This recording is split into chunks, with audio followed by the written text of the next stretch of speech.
तो राधे राधे दोस्तों, चलिए अब अगले पार्ट का वीडियो आप लोगों को दिखाते हैं। चीजें हमको नुकसान करने लगी हैं ना, इसलिए इसको हम खाते नहीं भैया। भगवान ने सोचा, कहा ये हिम्मत नहीं जुटा पा रहे हैं। उधर से दूसरे उस ट्रे में सामान आया। भगवान ने एक चम्मच उठाया, बोले भैया चम्मच उठाओ, इसमें कोई सामान नुकसान नहीं करेगा, और नुकसान करेगा ना तो जितने तुम्हारे शरीर में रोए उतने डॉक्टर लगवा देंगे। चलो, जलपान हुआ। दोनों मित्र बैठे। अच्छा, अगर मित्र मित्र कभी बैठ जाए, चाहे लड़का मिले तो, जवान मिले तो, और कोई बूढ़ा मिल जाए तो, ईमानदारी बात आप बताएं, इस मन से बिल्कुल झूठ नहीं बोलते। झूठ बोलते हैं तो बता करके झूठ बोलते हैं।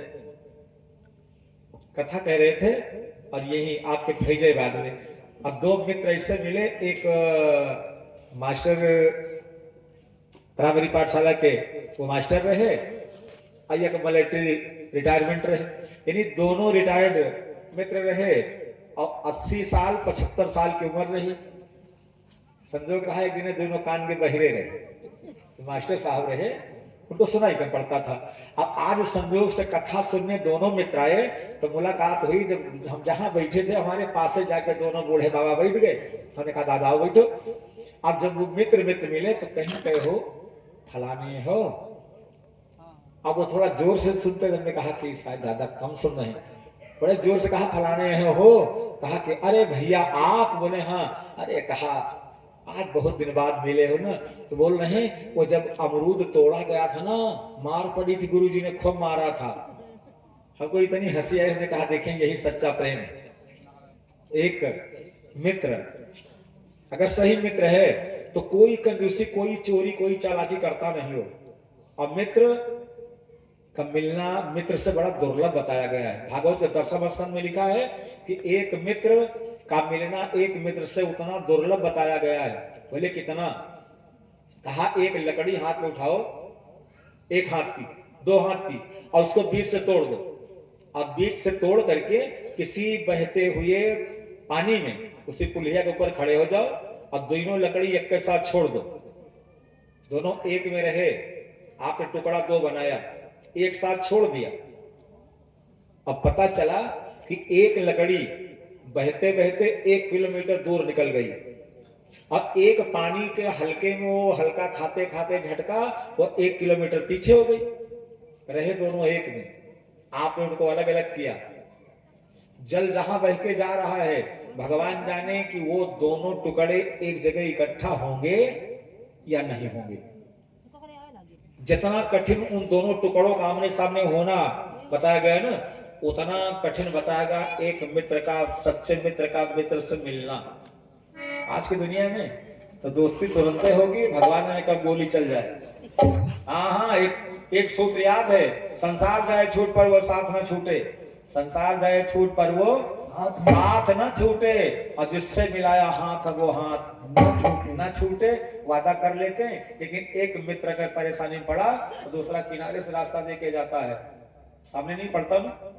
सुदामा जी और भगवान गोविंद ऐसे बैठे।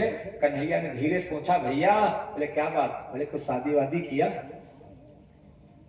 सुदामा जी ने कहा और कुछ नहीं मिला पूछने को, एक ही चीज मिला है, मिले रहे हो पहली बार में और सदिये पूछ रहे हो। भगवान ने कहा कि हमने इसलिए पूछ लिया कि आप लंगोटी लगाते थे, आप अचला पहनते थे, और मस्तक पर तिलक लगाए गुरु जी के यहाँ समय बीत रहा था ना, इसलिए मैंने पूछ लिया। सुदामा ने हंस करके कहा, अगर हम लंगोटी लगाते थे, हम अचला पहनते थे, तुम ही कौन जींस का पैंट पहने घूम रहे थे, और तुम हो तो गुरुकुल में रहे ना। समस्या ने आकर के ऐसी घेरी, जो हाल तेरी वही हाल मेरी। पहले बता, तूने अपना विवाह किया? भगवान ने कहा हम तो भाग्यशाली हैं। अपने मन में कहा भाग्यशाली हैं कि हमको ब्राह्मण कहाँ जाना नहीं पड़ा, ब्राह्मण हमारे दरवाजे चल करके आ गए। तो हम बतावें क्या? लाओ साक्षात्कार करवा देते हैं। बस नारायण की अंगुली चुटकी बजी, और जैसे कन्हैया की अंगुली बजी तैसे लाइन चल पड़ी। रुक्मिणी महारानी आई, कहा गुरुदेव जी को प्रणाम। सुदामा जी ने ऐसे ऐसे अंगुली करना शुरू कर दिया। कन्हैया, अरे परिचय कराएगा? भगवान इधर मुखी है, बोले सब बोलती हैं। परिचय हो जाएगा। महारानी रुक्मिणी ने कहा गुरुदेव को प्रणाम, मैं भगवान की सबसे बड़ी महारानी रुक्मिणी आपको प्रणाम करती हूँ। अरे सुदामा बहुत प्रसन्न हुए, जैसे हमारा मित्र सुंदर रहा वैसे सुंदर बहू मिली। हाथ उठाया मस्ती में, कहा देवी पुत्रवती भव। अब वो पुत्रवती भाव का आशीर्वाद लेकर के जैसे आगे बढ़ी तैसे दूसर की जनी आई, कहा सरकार को प्रणाम। सुदामा ने कहा ये कौन है? तो भगवान ने कहा उन्हीं से पूछो। कहा सरकार को प्रणाम, मैं भगवान गोविंद की दूसरी महारानी सत्यभामा आपको प्रणाम करती हूँ। सुदामा ने कहा राजा महाराजा कहा, एक दो तीन रानी तो हमेशा ही है। बोले देवी कल्याणवती भव। उठाया हाथ, जतने को आशीर्वाद दे रहे हैं सबको हाथ उठावे और सुंदर से सुंदर आशीर्वाद दे रहे हैं। वो निकली तो तीसर की जनी आई, कहा मैं तीसरी महारानी जामवती आपको प्रणाम करती हूँ। हाथ उठा, कहा देवी कीर्तवती भव। चौथी आई, कहा गुरुदेव प्रणाम। उठाया हाथ, कहा यशस्वी भव। अब वो लाइन बंद ही न हो, एक जनी को आशीर्वाद दिया, 10 जनी को, 100 जनी को, 200 जनी को, 400 जनी को। हम आप सबसे पूछते हैं कितनी बार हाथ ऐसे ऐसे उठा सकते हो बताओ? 10 बार, 20 बार, 50 बार, 100 बार, 200 बार? 200 बार महंगा पड़ जाएगा, क्योंकि हमको याद आती है। हमको नहीं, सबको याद होगा। अगर विद्यालय में जाएं और गुरुजी कोई कमी पावे तो कहाँ ऐसे हाथ करके खड़े हो जाओ बस। अब 10 मिनट के बाद फिर सब कुछ याद आने लगता था, पूरा खानदान, चाहे हाथ ऊपर करवाए चाहे नीचे। सुदामा जी ने 400 जनी को आशीर्वाद दिया, 500 जनी को आशीर्वाद दिया और हाथ उठावे तो कहा पुत्रवती भव, सौभाग्यवती भव, कीर्तवती भव, यशस्वी भव, कल्याणवती भव। अब उनका हाथ ऊपर जाए तो नीचे ना हुए और नीचे आ जाए तो ऊपर न जाए। कहा कन्हैया? अरे हाँ भैया। अरे इधर आओ, आगे क्या बात है? अरे और नजदीक आओ। और नजदीक आ गए।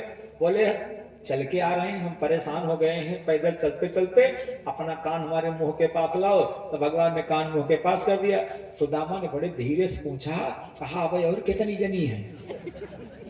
मतलब 500 जनी तो आशीर्वाद दे दिया हमने, और कितनी जनी है? तो भगवान ने कहा भैया आधे राम न तिहाई राम। अरे 16,108 में 500 जनी को आशीर्वाद दिए हो, सब परिवार पीछे पड़ा है, तब तक लाइन चली। अब सुदामा जी मानो 100 जनी को, 200 जनी को आशीर्वाद और दिया। अब हाथ जवाब देने लगा और हाथे जवाब नहीं, ये आवाजों जवाब देने लगी। मस्ती पहले बोल रहे सौभाग्यवती भव, पुत्रवती भव, अब हाथ जवाब दे रहा है और इतने आशीर्वाद दे डाले कि अब इनके पास शब्द नहीं बचा, खाली भव भव भव भव करने लगे बस। कहा कन्हैया इधर आ गए। भैया क्या बात है? बड़े धीरे से पूछा। कहा कन्हैया? बोले हाँ भैया। कहा सब तुम्हारी हैं? बोले क्यों दूसरे तो नहीं है मन। सुदामा जैसे पूछा, भगवान गोविंद ने कहा भैया सब हमारी है। देखो ब्राह्मण के हर शब्द में एक चतुरता छिपी होती है। सुदामा जी को आप सोच रहे होंगे कि ये मजाक किए, मजाक नहीं किए। सुदामा ने पूछा, उनके पूछने का कुछ कारण था।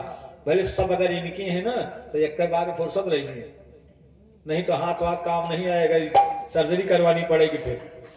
बोले सब तुम्हारी हैं? भगवान ने कहा हाँ भैया सब हमारी हैं। तो कहा सब तुम्हारी हैं कन्हैया, एक काम करो। बोले क्या करें? बोले पहले ही बाई जो ब्रेकर लगवाओ, बैरियर बंधवाओ। इनको रोक दिया। बोले क्या करें? कहा तुम ही आए कि हमारे चरण में गिर के प्रणाम करो, हम आपको आशीर्वाद दे दिए। बोले हमको आशीर्वाद दोगे तो इनको क्या मिलेगा? बोले क्या बात करता है? जो संपत्ति बनाया सब में इनका 1/2 का हिस्सा है, तब आशीर्वाद जो मिलेगा ना आपको देंगे, उसे सब लोग बांट लेंगे। चलो खैर काम बना। भगवान ने पूछा कि भैया अब बताओ तुमने विवाह किया? अरे सुदामा जी ने कहा विवाह नहीं किया, 2-4 लड़का घर बापो बन गए। और यहाँ आने का एक कारण है। बोले क्या, कौन सा कारण? कहा साची कहूँ हम ना आई द्वारिका ठेल ठाल पठैन तोहार भौजी, तुम्हारी सुशीला भौजाई ने जबरदस्ती हमको तुमसे मिलने भेजा है। भगवान ने कहा जबरदस्ती? बोले हाँ। कन्हैया ने कहा भैया एक बात बताओ। बोले क्या? कि तो से मांगो भैया हथवा पसारी दई दिया, जौन दीन हमें भौजी हमारे दई दिया।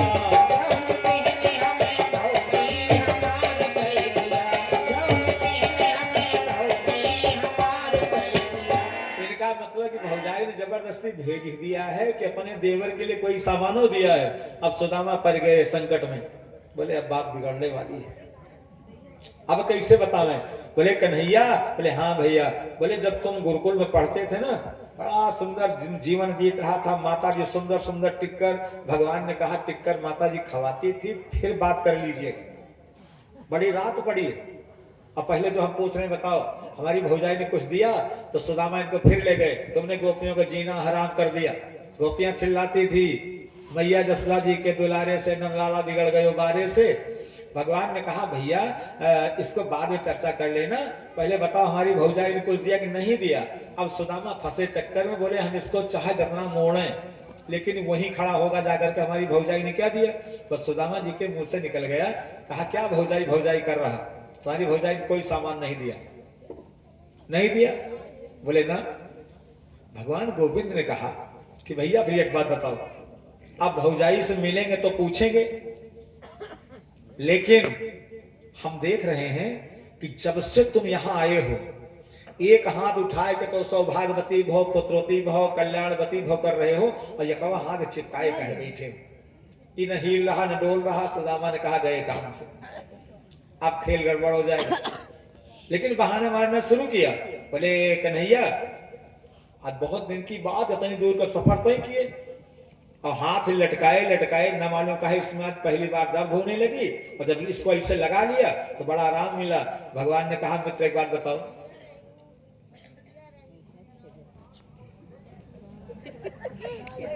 बोलिए शंकर भगवान की। अच्छा बताएं, हम उधर नहीं चलना चाहते, आपको सही कथा सुना रहे हैं।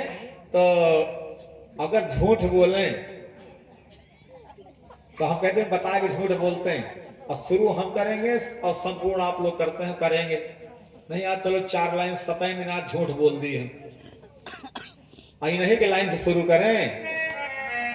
किसे तुआ बांधिन चबैना बांधिन, बांधिन बुअज भई कंडा, भतार काट नोखे नहाई चली गंगा। हम नहीं कहते, बाबा कबीर ने गाया था, लेकिन हमने कहा झूठ बोल रहे चल रहे हैं ना। 4 लाइन झूठ सुनो हमारी, और जिसके अंदर दम हो बोलने की बोलिएगा। फिर कहा महिमा भगवान की बड़ी है विचित्र यार, उन्नाव जिले में एक गांव है बदरिका। अब आप लोग सोचेंगे इसमें तो सब सही झूठ क्या है, इसे सही में झूठ हम छिपाए पड़े। महिमा भगवान की बड़ी है विचित्र यार, उन्नाव जिले में एक गांव है बदरिका। अब 12 साल बाद जब कुंभ केर मेला लाग, तो सेतुआ चबैना बांध बूढ़ा ने करी सफर का। एक बूढ़ा मायू चली गई गंगा नहाए। अरे गंगा नहाइन गोता लगाइन, रपट गवा पांव बूढ़ा चली गई तरका। सब गंगा महाले नहाते हैं, बूढ़ा माई पकड़ के नको ना एकदम जोर से गुड्डी मार रही, बुढ़ापा पांव फिसल गया, वही गंगा जी के अंदर अंदर चली गई। गंगा नहाइन गोता लगाइन, रपट गवा पांव बूढ़ा चली गई तरका।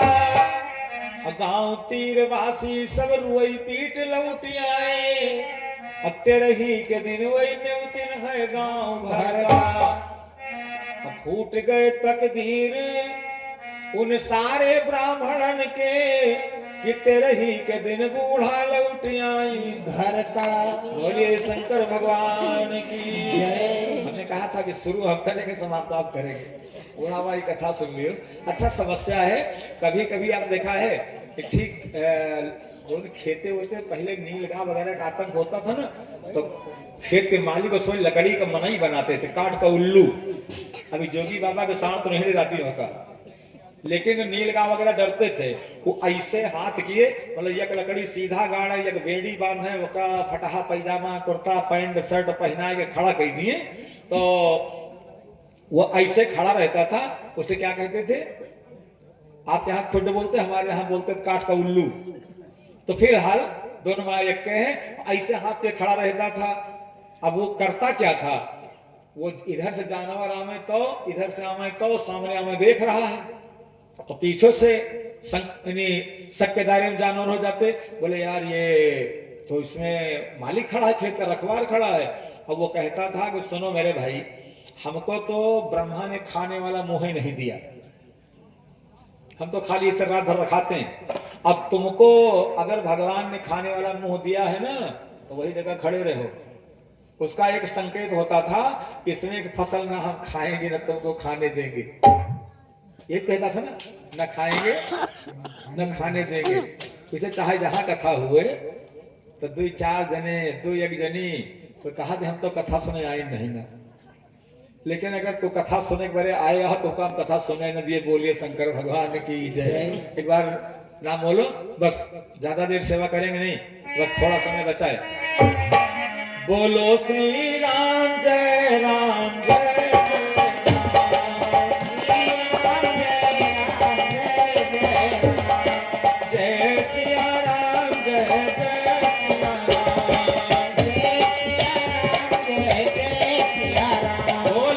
रामचंद्र भगवान की। आप कथा कहां सुन रहे थे? जरा अगर कोई चित्त अलग गया, चाहे श्रोता का और चाहे वक्ता का, चित्त कहीं अलग गया तो चिंतन गड़बड़ हो गया। अगर चित्त और चिंतन गड़बड़ हुआ तो एक पॉइंट तीसरा फिर गड़बड़ होता है, उसका नाम है चित्र। चित्र फिर गड़बड़ होने लगता है। और जिसके 3 पॉइंट कमजोर हो जाए, चित्त, चिंतन और चित्र, तो चौथे को आज तक कोई माइकलाल बचा नहीं पाया, उसका नाम है चरित्र। फिर चरित्र गड़बड़ हो जाता है। ऊंचे गिर से जो गिरे मरे एक ही बार, और जो चरित्र गिर से गिरे तो बिगड़े जन्म हजार। कथा आपको सुना रहे, तुम्हें याद है? सुदामा जी से भगवान ने पूछा कि भैया ये हाथ काहे बगल चिपकाए हो? कहा दर्द हो रही। भगवान ने कहा कि 2 घंटे से पांव तुम्हारा तोड़ रहे बैठे बैठे, और यक्का बार नहीं बताई भैया हमारा हाथ दर्द कर रहा, पहले यक्का ठीक करो, लाओ ये हाथ लाओ, अब इसमें का दर्द हमेशा के लिए ठीक कर देंगे। कहा कढ़ैया बस वहीं बैठ जाओ, बस इसमें हाथ मत लगाना वरना बहुत तकलीफ हो जाएगी। भगवान ने कहा चाहे जितनी तकलीफ हो जाए, लेकिन अब तो बिना इसको हम छुए मानेंगे नहीं।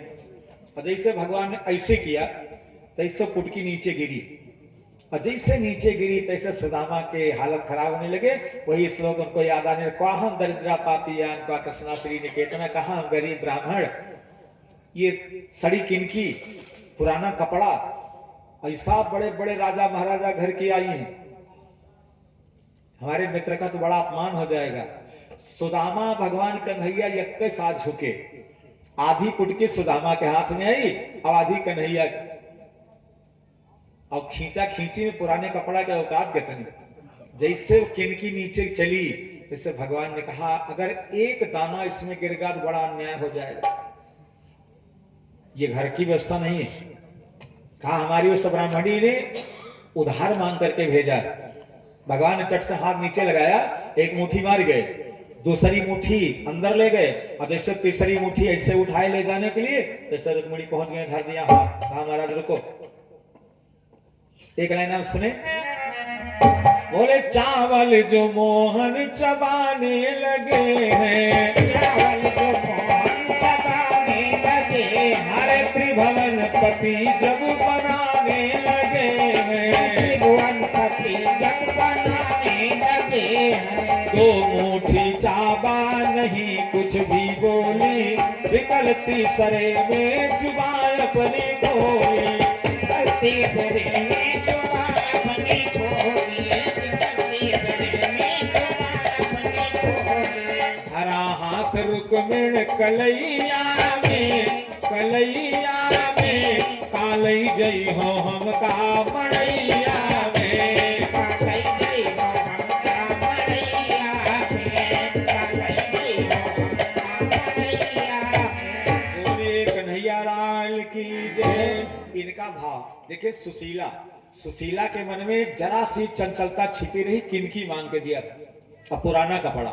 लेकिन सुदामा के मन में ऐसा कोई भाव नहीं था कि हम जाएंगे तो अपने मित्र से कुछ मांगेंगे ना। अगर सुशीला के मन में भाव था तो जैसे सुदामा वैसे कन्हैया, रुक्मिणी बीच में हाथ धर देती, कहा महाराज को धरा हाथ रुक्मिणी कलैया में, इनका भाव है का ले जाइ हो हमका मड़ैया में। लेकिन भगवान ने कहा क्यों? बोले क्यों रस में विषबाम कियो मोह और न खान दियो यक फंका, और लोग कहा हरि मित्र दुखी हमसे नहीं यहु सही जात कलंका। कहा क्यों तुमने हाथ पकड़ लिया? आज तक दुनिया वाले यही कहते थे भगवान कृष्ण के मित्र सुदामा गरीब हैं, लोग कहा हरि मित्र दुखी हमसे नहीं यहु सही जात कलंका। लेकिन मन में भगवान प्रसन्न है, कहा तुमको जो करना तुमने किया, हमको जो करना तो मैंने वो कर दिया पहले। रात बीती, सवेरे भगवान ने सुदामा से कहा भैया, बोले हाँ भाई, बोले अपने घर नहीं जाओगे? आज का मित्र होता कहता जिंदगी में इनसे मिलने नहीं आएंगे। सही कहते हैं मुसीबत में कोई यार नहीं। लेकिन सुदामा बोल पड़े, कहा भैया हम आपसे यही कहने वाले थे कि भैया आप चलना चाहते हैं। कहा भैया जाओ, प्रणाम, राधे राधे। सुदामा 2 कदम गए, फिर लौटे। भगवान ने कहा कुछ भूल गए थे क्या? सुदामा ने कहा कन्हैया क्या बात करते हैं? अरे हमारे पास क्या है तुम्हें देने के लिए जो हम भूल जाएंगे? हम लाए क्या थे? हम भगवान को क्या दे सकते हैं? केवल भाव। कहा हम कुछ आपके लिए लाए नहीं थे तो क्या भूलेंगे? हाँ एक सामान भूल रहे थे इसीलिए वापस आ गए। बोले क्या भूल रहे थे? सुदामा ने जेब में हाथ डाला, एक पर्ची निकाला, कहा इसको पकड़ो, इसमें देखो क्या लिखा है। तुम्हारी भौजाई ने तुम्हारे लिए एक चिट्ठी दिया था। भगवान ने कहा क्या लिखा इसमें? बोले तुम्हारे नाम चिट्ठी तुम पढ़ो, ऐसा कोई और मिलेगा? क्या लिखा? इतनी दूर लेकर के चले गए, देखा तक नहीं हमारी पत्नी ने क्या लिख के इसमें दिया है। जैसे भगवान ने वो पर्ची खोला, कन्हैया रोने लगे, आंखों से आंसू गिरने लगे। सुदामा ने कहा कि क्या लिख दिया इसमें? हमारा मित्र रोने लगा। उसमें लिखा क्या है सुनो। एक मास 2 पाख में 2 एकादशी हो, लेकिन मेरे घर गोपाल जू नित्य एकादशी हो।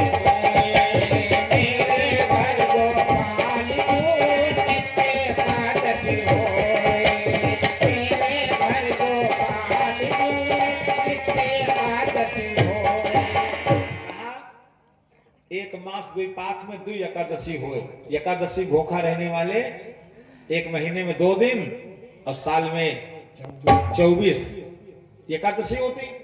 लेकिन मेरे घर गोपाल जो नित्य एकादशी हुए, अर्थात जो घर में कुछ है ही नहीं तो रोज एकादशी है। भगवान की आंखों से आंसू निकलने लगे। एक कलम उठा करके उसी के नीचे 2 लाइन नोट कर दिया और कहा भैया जैसे चिट्ठी भौजाई के हाथ से लाए थे ना, वैसे हमारी चिट्ठी उनको दे दे।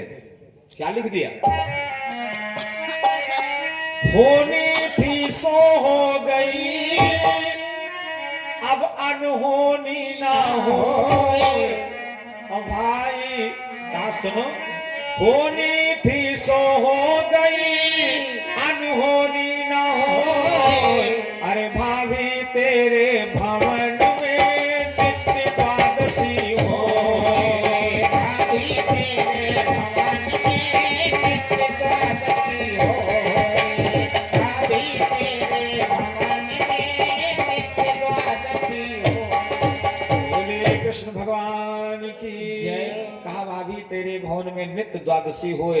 अच्छा तू एकादशी व्रत रहो तो तब एकादशी मिलेगी आपको, नहीं तुम्हारे जीवन भर द्वादशी रहेगी। राजा परीक्षित जी को सुदामा जी की पावन चर्चा सुना करके सुखदेव जी ने और कहा राजन अब हम चलना चाहते हैं। जैसे इनको विदा किया सुखदेव जी को, राजा परीक्षित जहां जिस आसन से बैठ के उत्तर दिशा को मुंह करके गंगा किनारे बैठे कथा सुन रहे थे, उसी आसन से बैठ गए कि जानते हैं सांप आएगा। संत का श्राप या आशीर्वाद ये कभी व्यर्थ नहीं जाता। चुपके से हाथ जोड़ के आंख बंद करके उसी आसन बैठ गए और उधर से वो इच्छाधारी नाग चला फन लहराते हुए। रास्ते में एक ब्राह्मण मिल गया, कश्यप नामक ब्राह्मण। सांप से मुलाकात हो जाती है, वो इच्छाधारी नाग खड़ा हो गया। बोले बाबा कहां चले? बोले राजा परीक्षित को आज सांप काटेगा, तो तुम क्या करोगे? बोले सांप काटेगा, हम उसका विष उतारेंगे। राजा परीक्षित को मरने नहीं देंगे। बोले इतना बड़ा चैलेंज कि राजा परीक्षित को मरने नहीं दोगे? मैं ही वो तक्षक रूपी सांप हूं और राजा परीक्षित में डसने चल रहा हूं। कहा बाबा मेरा डसा हुआ पानी नहीं मांग पाता। उस ब्राह्मण ने कहा अगर तुम्हें ये गर्व है कि तुम्हारा डसा पानी नहीं मांग पाता तो हम भी एक ब्राह्मण के संतान हैं। कहा हलचल कर दे घर बाहर में, विप्लव कर दे राजधानी में।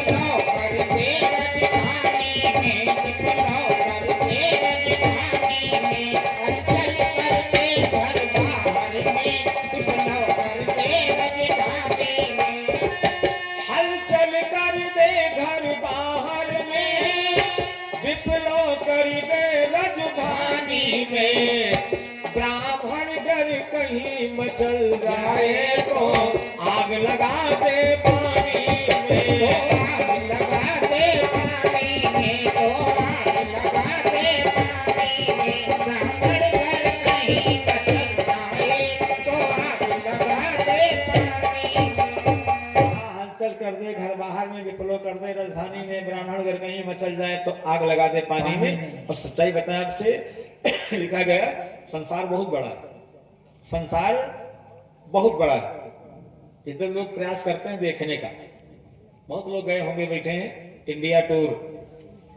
इंडिया टूर पे बहुत लोग गए, लेकिन सही बात पूछो उनसे कि जो इंडिया टूर पे गए हो पूरे इंडिया के दर्शन करके आए हो, कुछ स्थान हम आप देख पाते हैं ना? संसार बहुत बड़ा है, वहां तक नहीं पहुंच पाते। तो बोले अगर संसार बड़ा है तो संसार पे शासन करने वाला, बोले वो संसार से भी बड़ा है। उसका नाम क्या है? बोले उसका नाम है परमात्मा, उसका नाम भगवान। उसको लोग कहा करते हैं देव। बोले दैवाधीनम जगत सर्वम मंत्राधीनास देवता अते मंत्रा ब्राह्मणाधीनास तस्मात् ब्राह्मण देवता। दैवाधीनम जगत सर्वम, सारा संसार भगवान का अधीन है। बोले भगवान जो चाहे वही करें? बोले ना, वही कैसे करेंगे? बोले तो भगवान को इच्छा मुताबिक काम करने की अनुमति कौन रोकता है, कौन नहीं देता? बोले उसका नाम है मंत्र। दैवाधीनम जगत सर्वम, सारा संसार भगवान के बस में है, हमारा भगवान मंत्र के बस में है। अब बोले मंत्र किसके बस में है? कहा मंत्र का स्वामित्व ब्राह्मण को मिला है, इसलिए तस्मात् ब्राह्मण देवता। ब्राह्मण पृथ्वी का देवता होता है। बोले बाबा बस सुन चुके। ये जो पेड़ देख रहे हो ना, बोले हरा भरा पेड़ दिखाई पड़ रहा? बोले हाँ। कहा इसी के जड़ में हम चल रहे हैं, अपना विष डाल देते हैं, यक्को पत्ती इसकी हरी नहीं रहेगी। इसी पत्ती को हरी बना दो, हम मान जाएंगे तुम राजा परीक्षित को बचा ले जाओगे। कहा ठीक। सांप ने अपना काम किया, सारी पत्तियां मुरझा गई। ब्राह्मण बगल में वो इच्छाधारी नाग फिर खड़ा हो गया। बोले बाबा इसको हरा बनाओ। वो कश्यप नामक ब्राह्मण बैठ गया उसी वृक्ष के पास में, और मिट्टी वाली छोटी छोटी गोली बना करके और मंत्र से अवमंत्रित करके 1 2 3 4 5 6 7 जैसे मारा 7 बार मंत्र, जैसे पत्ती जैसे हरी नहीं वैसे हरी हो गई। बोलिए शंकर भगवान की जय। नाग खड़ा हो गया। उसने कहा अगर ये ब्राह्मण चला गया तो राजा परीक्षित नहीं मरेंगे, क्योंकि मंत्र महामणि विषय व्याल के मेटत कठिन कुअंक भाल के। तो ऐसा न किया जाए, ये ब्राह्मण वहां तक पहुंचने न पावे। इनको जरा सा वही लालच प्रलोभन दे करके नाग ने कश्यप नामक ब्राह्मण को वापस कर दिया। लिखा है मक्खी बैठी साथ से चारों पैर धसाए और धसते धसते धस गई लालच बुरी बलाए। जैसे ब्राह्मण को वापस किया, जा करके राजा परीक्षित के शरीर से वो नाग लिपट गया। कितना जहर उसके पास था कि उसी जगह राजा परीक्षित का शरीर देखते देखते ही वो जल करके भस्म हो गया। देखो इनके बेटे का नाम है जन्मेजय। जन्मेजय ब्राह्मणों को बुलाए, बोले गुरुदेव सांप के काटने से मेरे बाप का शरीर भस्म हुआ है। बोले तो? कहा पैसा चाहे जो लग जाए, अब जो भी पूजा पाठ जब संयम नियम जो भी तुम्हारे पास में है, सांपों का नाम निशान मिटा दो। कार्यक्रम प्रारंभ हो गया। स्वाहा स्वाहा स्वाहा का जब स्वर गूंजता ना, तो जहां चारों तरफ से देखो नाग दौड़ते आवे, उसे हवन कुंड में गिरे। जय सिया राम। जनमेजय ने पूछा, कहा गुरु जी वो नाग आया कि नहीं आया?